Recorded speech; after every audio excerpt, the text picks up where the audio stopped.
Olá, boa noite. O Hospital de Clínicas da UFO realiza campanha de combate ao AVC. Prefeitura divulga as datas de inscrições escolares para o ano que vem.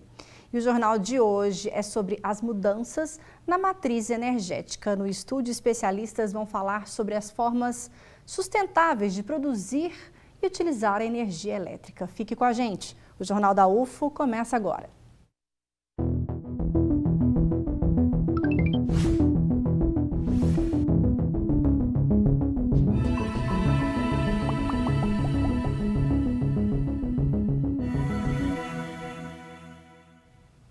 Hoje, uma ação no saguão do Hospital de Clínicas da UFO marcou o início da 4ª campanha de combate ao AVC em Uberlândia. Confira a movimentação que contou com a participação de estudantes da área de saúde da universidade.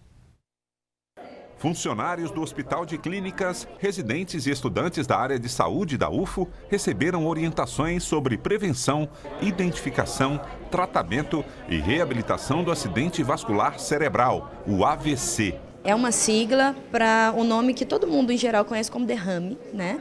Tem de dois tipos, o isquêmico e o hemorrágico. O isquêmico, 80% é o mais comum. O que acontece? Obstrui uma artéria, né, um vaso cerebral, e o sangue deixa de chegar lá e o oxigênio. Então, os sintomas dependem de qual local do cérebro deixou de ser irrigado. Os sintomas mais comuns são perda de força ou de sensibilidade de um lado do corpo, alteração da capacidade de entender ou de falar, alteração da visão, alteração do equilíbrio, isso tudo que acontece de forma súbita, tá? Então isso que é o mais importante, são sintomas que acontecem de repente. Aconteceu um sintoma neurológico de repente, suspeitar de AVC. De acordo com a Organização Mundial de Saúde, a OMS, o AVC, junto com o infarto, representa mais de 30% de mortes no mundo. 1 em cada 4 pessoas pode sofrer um AVC ao longo da vida. 69% das vítimas têm menos de 60 anos de idade, o que reforça ainda mais a importância de ações preventivas. A gente tem vários fatores de risco para causar o AVC. Pressão alta, diabetes, colesterol alto, estar acima do peso, não fazer atividade física, colesterol alto, problemas de coração, principalmente as arritmias, cigarro, bebida alcoólica em excesso, são os principais. Nayane está no 6º período de fisioterapia. Para ela, esta atividade extra contribui com a sua boa formação. Eu vejo como uma grande oportunidade de, desde o início da minha graduação e dos meus colegas, a gente já está envolvido em ações desse nível. Porque uma das nossas funções como profissionais da saúde ou futuros profissionais é levar o acesso à informação para as pessoas. O AVC tem prevenção e a gente tem inúmeros fatores de riscos modificáveis que a gente consegue intervir e realmente prevenir que aconteça. A sequência da programação será nos dias 1 e 2 de novembro no Anfiteatro do Bloco 8C do Campus Umuarama, com o 4º simpósio do Dia Mundial do AVC. E com o objetivo de capacitar profissionais e estudantes da área de saúde. E no domingo pela manhã também tem diversas atividades no Parque do Sabiá. Não adianta a gente fazer uma campanha para conscientizar a população toda está sabendo, reconhecer AVC e saber o que fazer, sem a gente ter profissionais capacitados para fazer um atendimento rápido de urgência, né, que é o que demanda esse atendimento. A gente tem até 4h30, depois de iniciados os sintomas, para fazer o tratamento principal do AVC isquêmico, que é o que a gente faz aqui no HC. As inscrições estão abertas, podem ser feitas na hora também, mas melhor que sejam feitas com antecedência. A gente tem a página no Facebook, que é campanha AVC UDIA, e aí lá tem o link da inscrição. E dentre os participantes do simpósio, há especialistas da área de medicina, enfermagem, fisioterapia, psicologia, terapia ocupacional, educação física, vindos de diversas cidades dos estados de Minas Gerais, São Paulo, Rio Grande do Sul. As inscrições seguem abertas com taxa de R$ 10 para estudantes e profissionais de saúde lotados na unidade de AVC, ou R$ 20 para demais profissionais da área de saúde. Agora, mudando de assunto, falando sobre educação, quem pretende pleitear uma vaga na rede municipal de ensino deve ficar atento a partir da próxima segunda-feira, dia 4 de novembro, até o dia 14. Ficarão abertas as inscrições no portal da Prefeitura, por meio do link Inscrição Escolar 2020. Lembrando que não precisam se inscrever os alunos já matriculados na rede municipal que pretendem continuar na mesma escola e também os candidatos às vagas no ensino noturno da educação de jovens e adultos, o EJA. Quem não tem computador com acesso à internet pode se dirigir a uma escola municipal na zona urbana para fazer inscrição. E hoje, centenas de servidores e diretores de escolas do ensino infantil e fundamental receberam orientações sobre a inscrição escolar. Falando agora sobre energia elétrica. Sabemos que é uma necessidade básica do nosso cotidiano.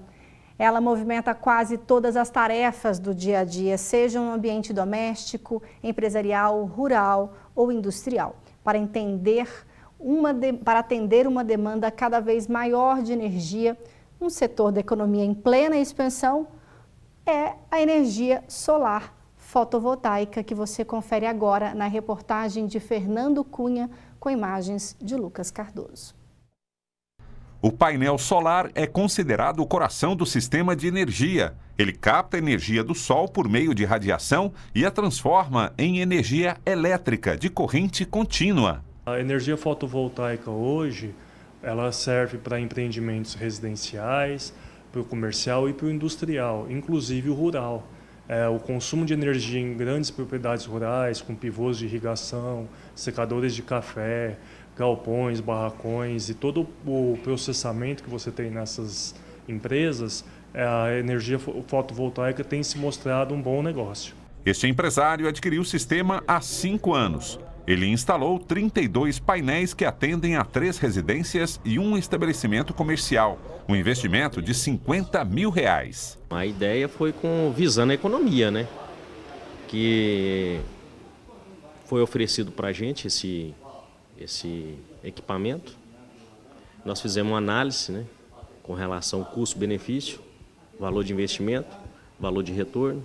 Nós fizemos o acordo com o rapaz de que ele faria a instalação, seria feito um custo, e esse custo seria com relação ao valor da conta de energia. Entendeu? E a gente pagaria isso durante um período de 5 anos. Mas isso aí também varia, né? Depende da quantidade de energia que é consumida, cada casa tem um valor. O valor mensal que ele paga pelo financiamento do equipamento corresponde ao que pagava na conta de luz e com mais vantagens. Futuramente, nós vamos ficar isentos do pagamento da energia, né? Nós só vamos pagar a taxa mínima, né? Que é a taxa de consumo mínimo que é obrigado pela CEMIG.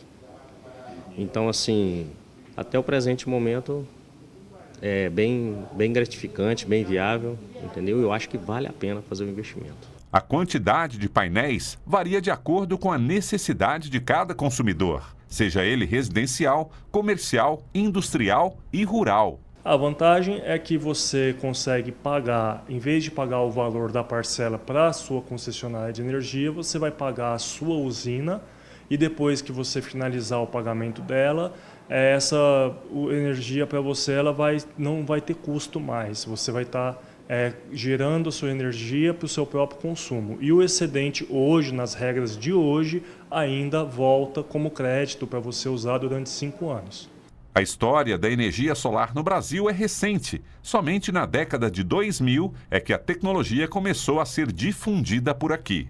De acordo com o ranking atualizado da Associação Brasileira de Energia Fotovoltaica, publicado em maio deste ano, Uberlândia está na liderança de municípios com maior potência instalada de energia solar distribuída, na frente de importantes capitais, como Rio de Janeiro, São Paulo, Brasília, Belo Horizonte, Cuiabá e Fortaleza.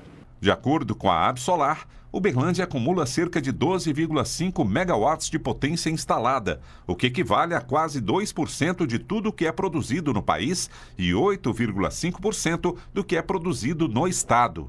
O segmento industrial é o principal usuário da fonte de energia, seguido do comércio e residências. Além do custo-benefício, com previsão do retorno do investimento no período entre 4 e 7 anos, o sistema também contribui com a preservação do meio ambiente. Então você tem um complemento a essa energia tradicional hidrelétrica para você suplantar um possível crescimento econômico do Brasil para ter mais energia no sistema. Então a questão ambiental também, principalmente na questão da hidrelétrica, você não precisa mais de inundar grandes áreas, fazer grandes usinas de hidrelétrica com supressão de mata de vegetação nativa, populações ribeirinhas e tal. Esse impacto social e ambiental ele pode ser suprido com a questão da energia fotovoltaica. E aqui no estúdio do JU, hoje recebemos o professor Hernani Coelho, que é da Faculdade de Engenharia Elétrica da UFO. Boa noite, professor. Boa noite. E também outro professor, empresário e geógrafo, o Antônio Giacomini. Boa noite. Boa noite, Patrícia. Bom, gostaria de começássemos a entender a importância de substituir as matrizes energéticas tradicionais por essas novas. Elas podem ser consideradas mais limpas, inteligentes, renováveis, professor Hernani? Eu acredito que tem uma série de fatores, né? A gente viveu, por exemplo, em 2001, um problema sério de racionamento de energia, né? A nossa matriz energética é muito baseada em fonte hidrelétrica e por questão sazonal a gente teve uma queda de chuvas naquela época e redução de reservatório e redução da capacidade de geração de energia elétrica. E naquela época foi instalado geradores, usinas térmicas, né, para compensar a diferença. E talvez se fosse hoje, com o advento da energia solar, a questão poderia ser diferente. Então, a energia solar é uma energia que tem uma capacidade enorme ainda a ser explorada, né? De 2017 para 2018 isso cresceu 316%, né? Mas se a gente parar para pensar, hoje nós exploramos, né, segundo os dados da ANEEL, em torno de 0,5%, né? Somente 0,5% da nossa matriz energética está em solar. Então tem muito para crescer ainda. E esse crescimento pode deixar a gente independente de questões sazonais, como foi o caso do racionamento de energia em 2001. Nós podemos afirmar que já é uma tendência, né, uma mudança mundial, essa mudança de matriz que acontece no mundo todo? Sim, sim. Acho que com o desenvolvimento tecnológico, né, os painéis estão mais acessíveis. Hoje a gente tem tecnologia, né, uma dificuldade que tinha às vezes no passado seria como aproveitar a energia dos painéis solares e injetar na rede, né? Mas hoje, com o desenvolvimento da microeletrônica, né, hoje a gente tem sistemas microprocessados e podemos controlar tranquilamente, manipular essa energia e converter adequadamente para injeção na rede elétrica. Então, uma série de fatores conjugados, né, permitiu que essa realidade, né, viesse, né, tal como a gente observa hoje. Bom, e Uberlândia lidera o ranking nacional de cidades com maior produção de energia fotovoltaica. Nesse sentido, professor Antônio, por que esse tipo de produção de energia se consolidou tão bem aqui? Bom, com os dados da Absolar, em realidade Uberlândia está em 4º lugar, é o município que está hoje em 4º lugar no ranking nacional, vindo atrás do Rio de Janeiro, Brasília e Fortaleza. Mas tem uma posição significativa. Minas Gerais é o estado mais bem aquinhoado, né, em termos de potência instalada, né, no Brasil. Isso pela própria natureza, né, dessa grande disponibilidade de energia solar. E também eu atribuo que é uma característica do nosso povo aqui, de Uberlândia, do Triângulo Mineiro, em buscar inovação. Quer dizer que a gente está num polo tecnológico nessa área? Também, nós somos um povo que sempre esteve na frente na questão da inovação, né? Nas empresas e as pessoas físicas também, né? Porque esses investimentos eles estão relacionados com empresas urbanas, rurais e também as pessoas físicas. Tá? Vendo as vantagens, né, como a gente viu na reportagem, tanto na área rural quanto na área urbana, na industrial, a vantagem desse modelo, né? Obviamente que se você fizer uma análise mais global da evolução da matriz energética voltada para a geração de energia elétrica no Brasil, nós saímos aí na década de 80, principalmente depois quando começou a inauguração das turbinas de Itaipu, né, 80, 90, nós chegamos a ter uma matriz elétrica com quase 90% dedicada com hidrelétrica, né? Mas aí, como o professor Hernani mencionou, nós tivemos algumas crises hídricas que mostrou o perigo de se ficar apoiado apenas na questão da energia hidroelétrica. Porém, nós vimos que a opção mais imediata no momento, por uma questão até tecnológica, foi a pior, que é queimar combustível fóssil. Então, esse combustível fóssil é que foi responsável pela, vamos dizer assim, em 2001, pelo equilíbrio, né, do abastecimento. Mas o custo é muito elevado, tanto o custo financeiro quanto o custo ambiental. Mas aí a matriz começa a evoluir com as alternativas, tanto que a energia eólica hoje ela representa em torno de 8%, e o biocombustível também mais uns 8% da matriz. E a matriz energética, a geração hidrelétrica está em torno de 60%. Inclusive se deixou de construir grandes usinas com grandes lagos e se passou mais a construção de pequenas centrais hidrelétricas, chamadas PCHs, onde a produção se faz a fio d'água praticamente, né? Quase sem reservatório, por conta do impacto ambiental, né? Bom, mas aí é uma outra história mais comprida, né? Mas olha só, também temos que refletir sobre a revolução da mobilidade urbana. Você já parou para pensar como vai ser a sociedade, como que ela vai se transportar no futuro? Veja na reportagem algumas soluções para a mobilidade com o uso de eletricidade que já são realidade no nosso país. Por fora é um carro como os outros. Por dentro também. A diferença está no motor. Híbrido e flex, o primeiro do mundo. Movido a energia, mais gasolina ou etanol, o lançamento da montadora coreana promete fazer 25 km por litro na cidade. Um baita rendimento. Mas a estrela desta feira em São Paulo é o motor 100% elétrico. O Brasil é o segundo país a receber esse modelo da montadora chinesa. A bateria carrega em 1 hora e permite rodar mais de 300 quilômetros. Neste carro, você gasta 9 centavos de real por quilômetro rodado. No carro a combustão com etanol, você gasta 38 centavos de real. Este outro motor lembra um laboratório. É do grandalhão aí. Movido a energia limpa, cada ônibus desse na rua representa o plantio de 11 árvores por ano. E sabe aquela história tão comum entre os apaixonados por carros de ouvir o ronco do motor? Pois é, esqueça isso. Uma outra característica dos veículos elétricos é o silêncio, até na hora de ligar. Tá ligado? O Demerson testou um modelo que mais parece um brinquedo. Feito para grandes cidades, chega a 80 km por hora, mas ainda não está à venda para o consumidor final. Seria bem interessante para andar na cidade um desse. Uma boa solução para o motorista e para a cidade. Para a cidade, né? Não polui.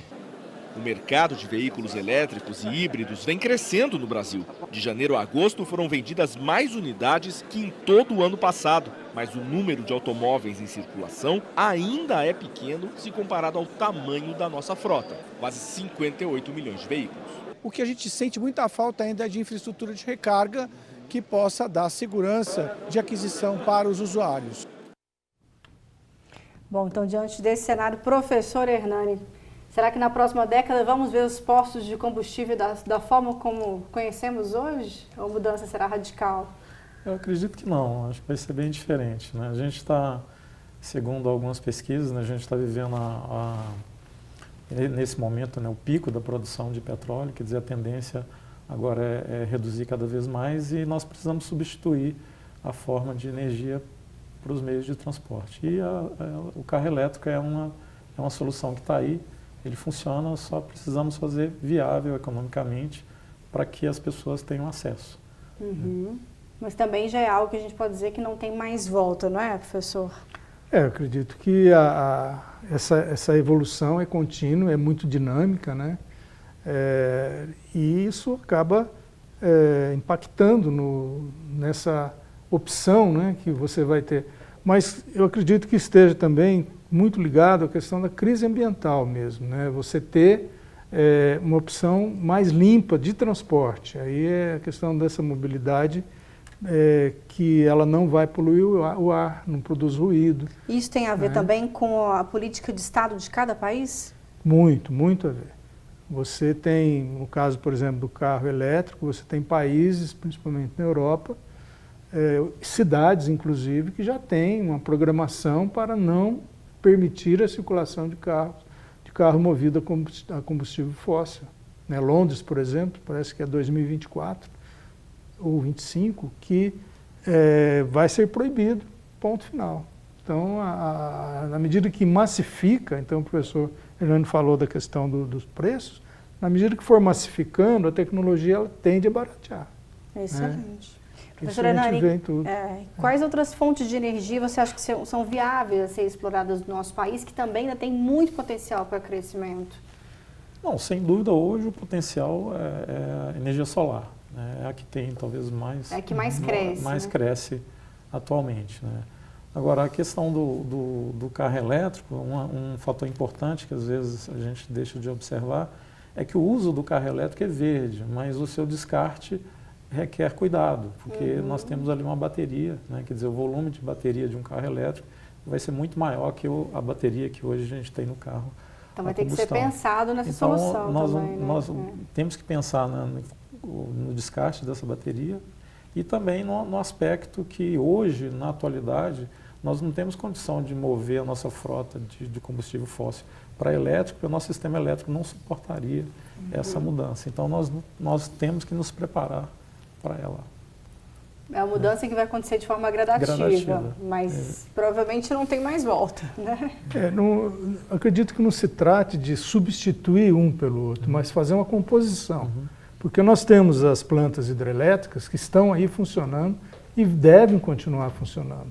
Devem ser reequipadas, repaginadas, como se diz, no sentido de sempre ser eficientes. Né? Hoje está com 60%, mas na medida que você crescer o seu parque fotovoltaico nacional, o que nós temos? Que é uma energia que se produz apenas durante o dia, que é o momento em que as hidrelétricas vão ter uma pausa, ou vão produzir menos, e elas vão trabalhar à noite. Quer dizer, você vai ter uma composição, tem que fazer essa matriz funcionar de uma forma integrada. Não se trata de uma competição entre diferentes tipos de genes aí, de origem, né, da matéria-prima da energia, mas sim de você ter um arranjo. Né? Então, esse arranjo que é importante. Bom, a gente volta a falar sobre esse assunto, agora é hora de saber como fica o tempo em Uberlândia e região nesta quarta-feira. Confira.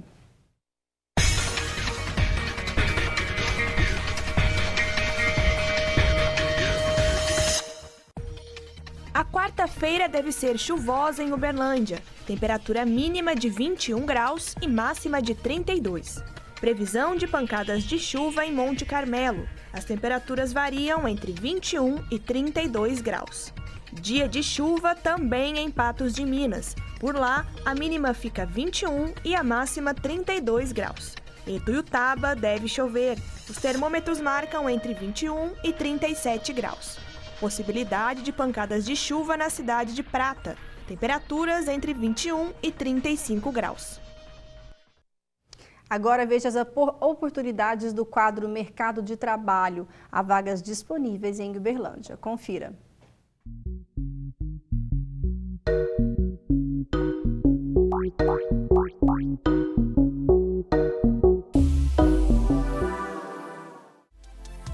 Duas vagas para auxiliar administrativo. É necessário ter ensino médio completo, conhecimento de informática a nível intermediário e habilidade em matemática. Salário de R$ 1.500, mais benefícios. Vaga para consultor imobiliário, noções básicas de informática, experiência com vendas, CNH e veículo próprio. Salário a combinar, mais comissão. Uma vaga para auxiliar fiscal.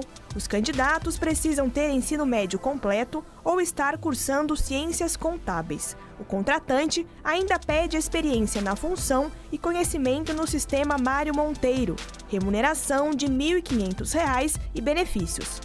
A CDL de Uberlândia também disponibiliza mais de 15 vagas para estágio em diversas áreas. tanto para ensino superior quanto ensino médio. O valor das bolsas de auxílio pode chegar a R$1.000. Para se candidatar a uma das vagas ou ter mais informações, entre no site da CDL de Uberlândia e cadastre seu currículo.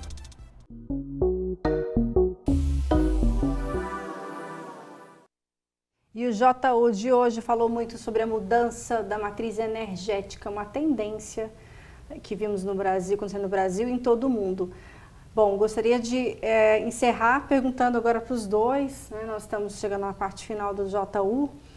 Professor Hernani, você vê que há uma mudança na mentalidade, no comportamento dos pesquisadores e também da comunidade acadêmica aqui na UF, quando o assunto é sustentabilidade na área de geração de energia. Isso é um ponto de partida primordial? Eu creio que sim. Eu acho que a preocupação com o meio ambiente, ela sempre fez parte do código de ética na engenharia, mas talvez a mídia tenha trazido à tona, né, isso tem sido constantemente incluído nas nossas pautas agora, então o engenheiro não pode mais deixar de se preocupar com o meio ambiente. Então tudo que vai ser feito hoje tem que ser pensado, né? Como eu comentei do carro elétrico, ok, o uso do carro elétrico é um uso verde, ele não polui como o carro a combustão, mas o que nós vamos fazer com a bateria?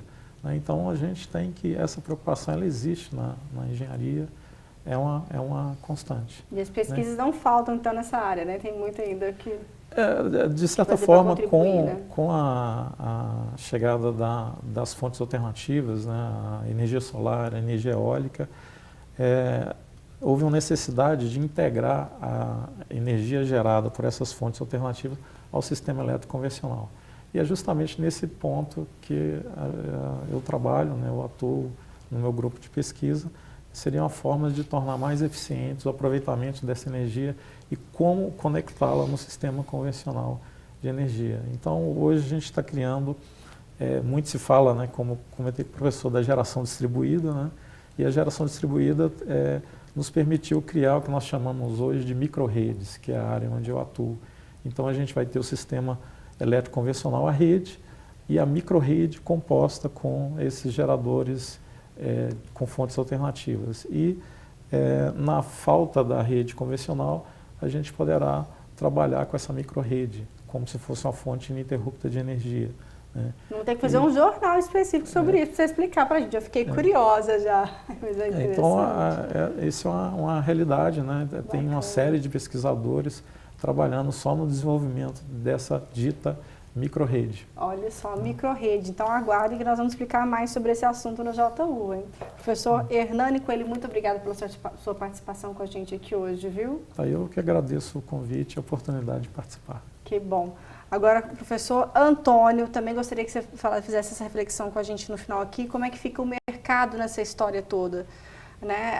A gente está falando da pesquisa, e o mercado, de que forma que ele reage hoje? De que forma você vê essa abertura para esses projetos inovadores que deixam claro que são pensados para dar mais voz e respaldo às questões éticas ligadas à sustentabilidade? Bom, o mercado ele vai pela racionalidade econômica, antes de mais nada, né?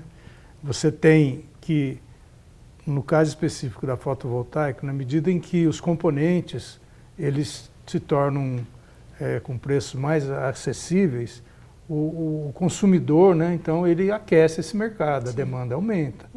E por outro lado gera uma oportunidade empresarial para aqueles empreendedores que veem nesse nicho de mercado uma oportunidade também. Então é possível haver essa convergência. Exatamente, existe essa convergência de interesse que é muito mais econômica, mas também tem um componente que é subjetivo, que é o componente de você estar contribuindo para o seu país, e todos são conscientes, né? Eu trabalho na área empresarial e todos são conscientes e falam, olha, na medida em que eu não estou demandando uma carga maior do sistema convencional, eu estou contribuindo para o país que ele não vai ter que investir em novas hidrelétricas e tudo. Isso também é um componente que está muito forte na nossa sociedade hoje. Então, você tem Obviamente que o componente econômico, você vê que os empresários na matéria falaram dessa questão econômica, mas também eles são conscientes dessa questão, né, dessa forma de você participar dessa matriz energética mais ativamente. Que bom. Isso está muito, muito forte também. Bom, e todos nós participamos então dessa revolução de matriz energética, né, de uma forma ou de outra. Isso. O Jornal da UFO desta terça-feira fica por aqui e você continua ligado na telinha aqui da TV Cultura, porque hoje no programa Provocações com o Marcelo Taz, ele recebe o músico Baco Exu do Blues. Obrigada mais uma vez pela audiência e é claro que eu te espero amanhã. Tchau.